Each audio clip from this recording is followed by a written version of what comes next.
Hi అండి, welcome to my channel. ఈరోజు శివలింగం జ్యోతిర్లింగం ఒకటేనా అనే అంశం గురించి తెలుసుకుందాం. త్రిమూర్తులలో ఒకరు సృష్టి లయకారకుడు శివుడని భక్తి శ్రద్ధలతో పూజిస్తే కోరిన కోరికలు తీర్తాయని భక్తుల విశ్వాసం. అదే సమయంలో శివాలయాలకు వెళ్ళి శివుడిని పూజిస్తారు. జ్యోతిర్లింగ దర్శనం కోసం జ్యోతిర్లింగ క్షేత్రాలకు వెళ్తారు. అయితే చాలామంది శివలింగానికి జ్యోతిర్లింగానికి తేడా లేదని అనుకుంటారు. కార్తీక మాసం శివుని మాసం. భక్తులందరూ హరహర మహాదేవ అంటూ శివుడిని భక్తి శ్రద్ధలతో పూజిస్తారు.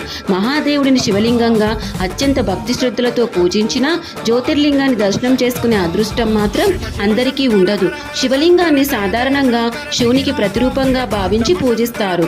ఈరోజు వీడియోలో శివలింగానికి జ్యోతిర్లింగానికి మధ్యన గల తేడా గురించి తెలుసుకుందాం. శివుడి ఆజ్ఞ లేనిదే చీమైనా కుట్టదంటారు.